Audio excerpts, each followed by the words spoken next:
নমস্কার সবাইকে, কেমন আছেন আপনারা সবাই? আশা করছি আপনারা সবাই খুব ভালো আছেন। তো আজকে ভিডিওটা এখান থেকেই শুরু করছি।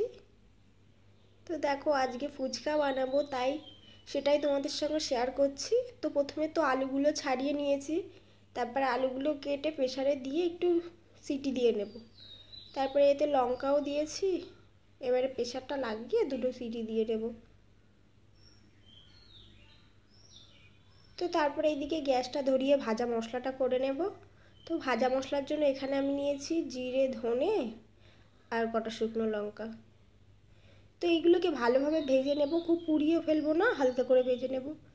তারপর ভাজার পরে একটা মিক্সচার গ্রাইন্ডারে নিয়ে এটাকে পেস্ট করে নেব।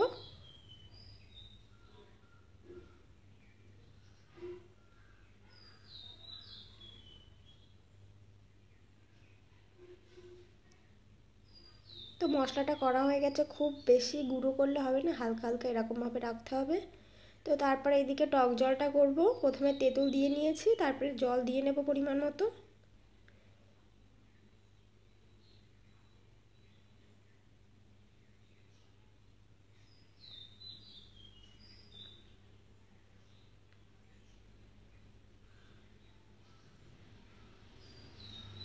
তো তারপরে এতে একটু নুন দিয়ে ভালোভাবে তেঁতুলটাকে মাখিয়ে নেব, পালটা বার করে নেব তেঁতুলের।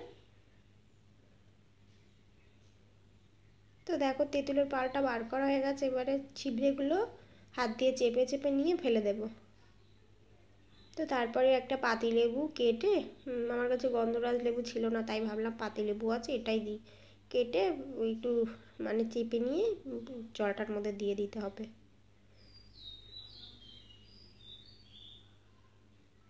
তো তারপরে যে ভাজা মশলাটা ছিল ওটাও 1 চামচ দিয়ে দেবো।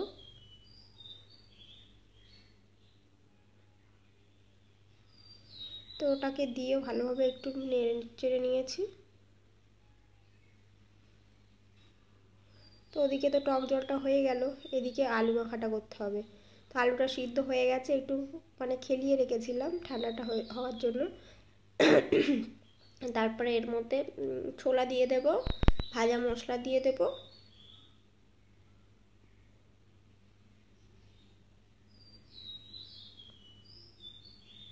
তো তারপরে যে একটু নুন দিয়ে লঙ্কাটাকে নুনের সঙ্গে ভালোভাবে মেখে নিয়ে আলুটাও মাখবো। তো তারপরে আলুটা এবার মেখে নেব।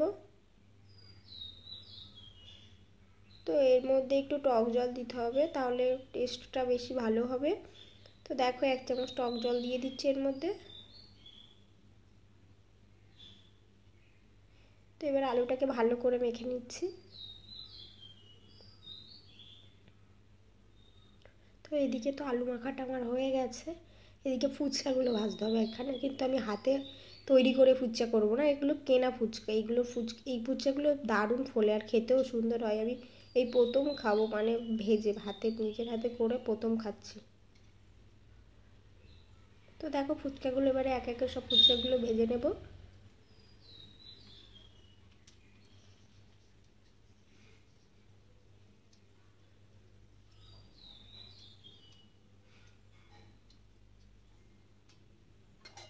তো এইদিকে ফুচকাগুলো ভাজা হয়ে গেছে, এবারে তুলে নিচ্ছি। তো দেখো, ফুচকাগুলো ফুলছে, দেখো শুধু।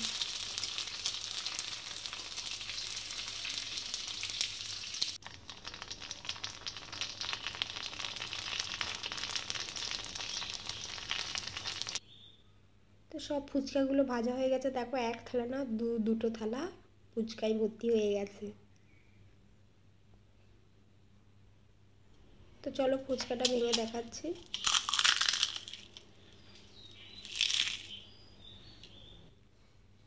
তো ফুচকার আওয়াজটা দেখলেন? তো একটা দুটো ফুচকা এই আলু মাখাতে একটু ভেঙে দিলাম। তো তারপরে ফুচকাটা একটু ফাটিয়ে তার মধ্যে আলু দিয়ে আর জল দিয়ে খেয়ে নাও, আমাদের ফুচকা কমপ্লিট।